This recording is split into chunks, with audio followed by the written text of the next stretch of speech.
Thank you.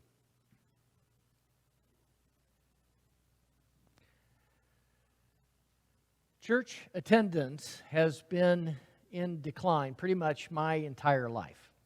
I was born in 1962, which was right near the end of one of the biggest booms in church attendance in U.S. history. Back in the 1940s and 50s, and really even into the 60s, and I know some of you can remember those years, all a pastor had to do was open the doors of the church and people came flooding in. Now that may be a little bit of an exaggeration, but it's not too far off. Pretty much everybody went to church back in those days. Not only was it the center of social activity, but everyone knew if you wanted to be successful in business or really pretty much any other profession, that you first needed to find a church and connect.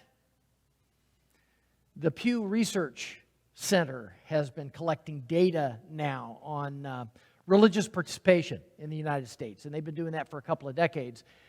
And what they've discovered is that clear up until the late 1980s and into the 90s, around 90% of the population of the United States claimed to be Christian, even if they didn't go to church. They still checked that box. As of 2022, however, the number of people self-reporting as Christian has dropped to around 64%, from 90 to about 64%, and is getting smaller every year. So I was ordained in 1987, which means the church has shrunk by about 30% over the course of my ministry. Of course, it's probably not all my fault. As they say, correlation is not causation, so I'm guessing it's not all my fault. But obviously there has been a big shift in the way people think about the Christian faith, and there's been a corresponding shift in people's participation in the life of the church.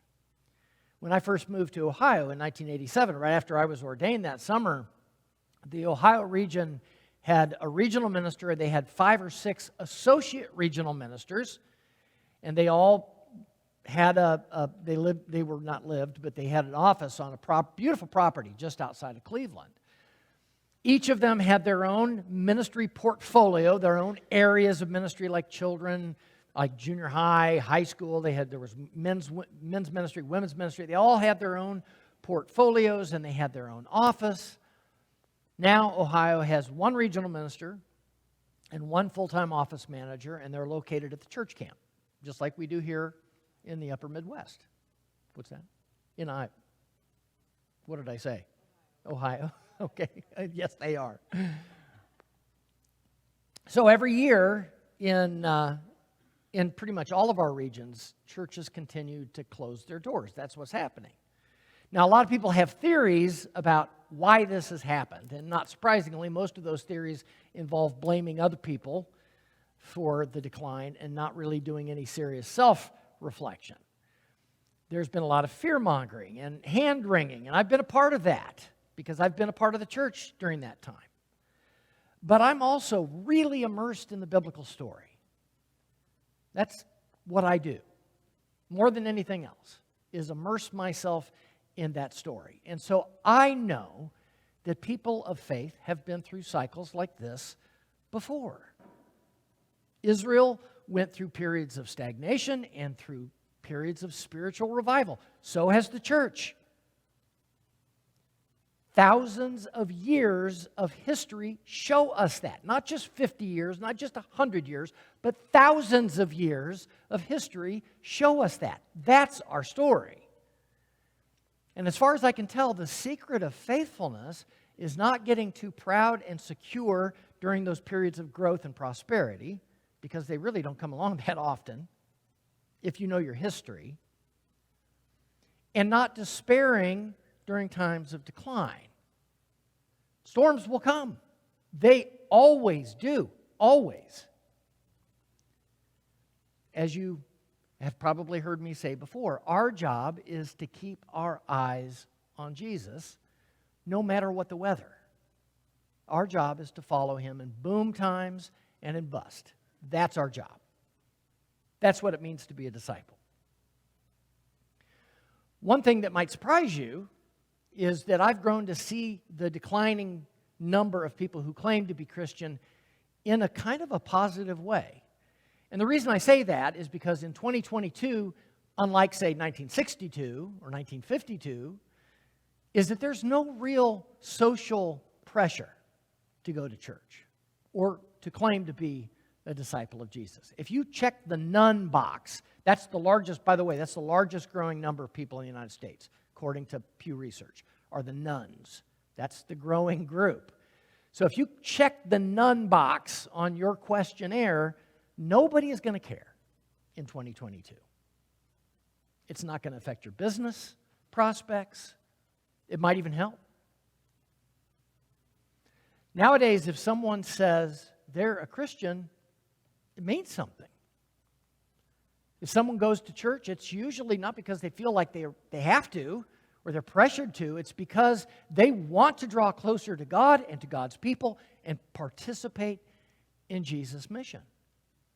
Now, I recognize, I get accused sometimes of seeing the bright side in even bad situations.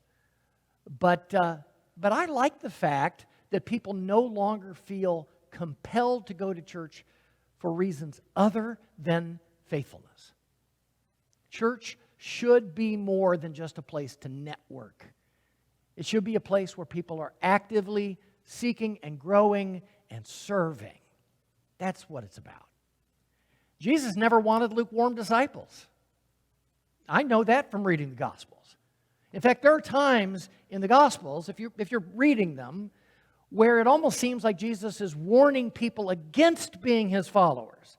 He said things like, count the cost. Count the cost before you follow me.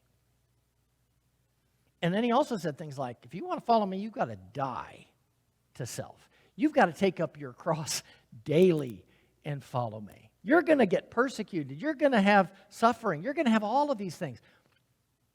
Basically, he said, you need to understand what you're getting into. If you're not ready to go all in, then maybe this isn't for you. Jesus said that. In the first episode of the second season of The Chosen, which we just started on Wednesday night and people are loving, I'm loving, Jesus said to one doubter in this episode, he said, I ask a lot of those who follow me, but not of those who don't. And I've been thinking about that a lot this week. It's funny how we in the church sometimes turn that around. We expect a whole lot out of those who don't even claim to be Christian. But then we refuse to look carefully at ourselves. The simple fact of the matter is, Jesus knew this, you can claim to be a follower of Jesus and still not get it. You can call Jesus Lord and Savior all day long, but if you're not willing to listen to what he says and do what he says, then what does that even mean? Jesus reserved his toughest questions not for sinners or for doubters, but for his own disciples. In other words, Jesus reserved his toughest questions for people like us, and for people like the Pharisees too, who claim to be people of faith.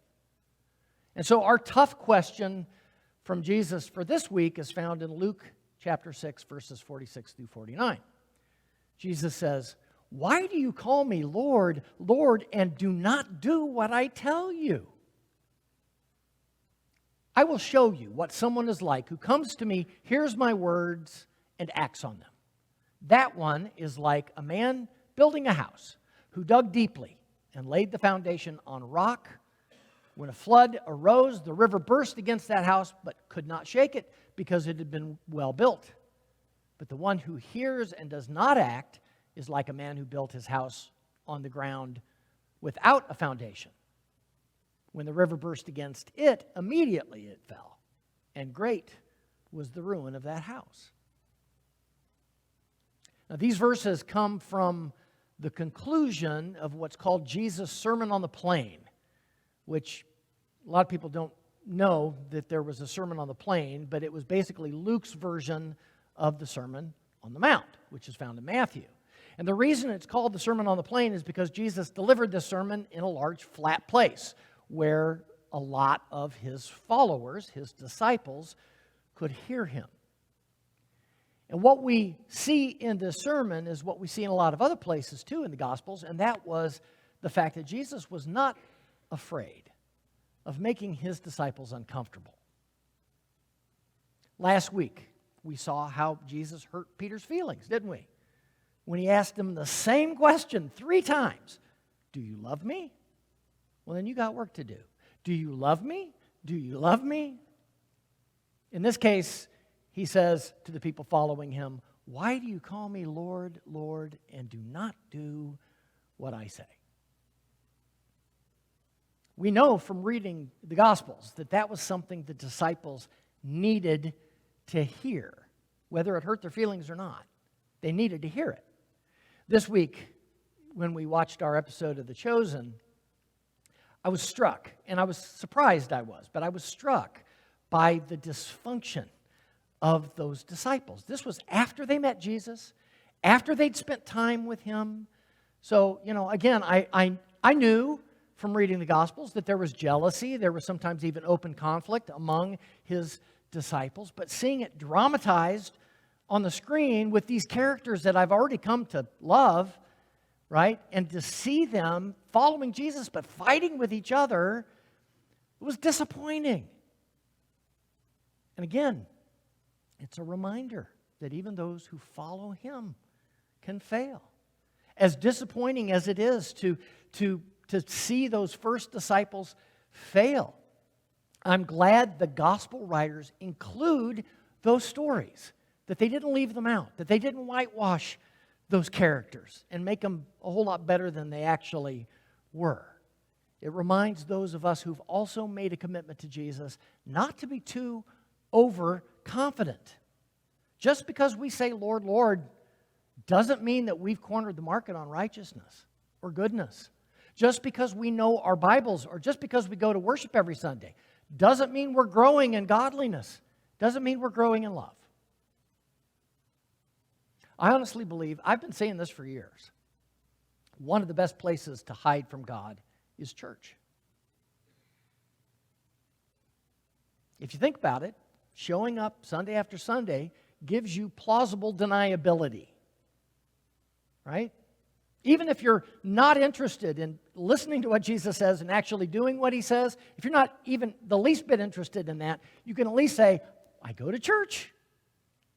Here's my proof.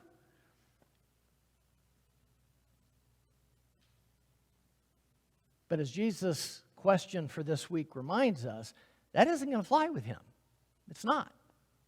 Motives matter. What's in our hearts matters to him. One character in The Chosen that we've all kind of come to love is the character of Matthew. And if you've seen it, you get it. In The Chosen's retelling of the gospel story, Matthew he's different. Right? He doesn't always pick up on social cues. Sometimes he's a little bit too blunt or too honest for his own good. But what makes him special to Jesus is his heart, his search for the truth. As one character says, he doesn't put up, he's not interested in illusion. He wants the truth, always. In the verse just before where we began reading today, okay, so just right before we began reading today, why do you call me Lord, Lord? This is what Jesus said. He said, the good person out of the good treasure of the heart produces good. And the evil person out of the evil treasure produces evil, for it is out of the abundance of the heart that the mouth speaks. In other words, you may be able to act like you have some sense for a while. You might be able to act like a good person. You may even be able to act like a disciple for a while, but eventually what's going on inside will reveal itself. It will come out. Eventually your true self will be revealed. So the contents of our hearts matters. Something else that matters to God, I think, is recognizing our need for help. That we can't do it alone. None of us can. We need God. If you think you can build a strong foundation on your own goodness or your hard work or your integrity or success or good looks or wealth or whatever it is you think is going to get you by, you need to know it's going to fail. As great as you may think you are, that's a foundation that won't stand against the inevitable storms of life. That's why Jesus uses the example of a man who built his house on sand. Doesn't matter if he used the best and the strongest building materials known to humankind. Doesn't matter. That foundation will fail.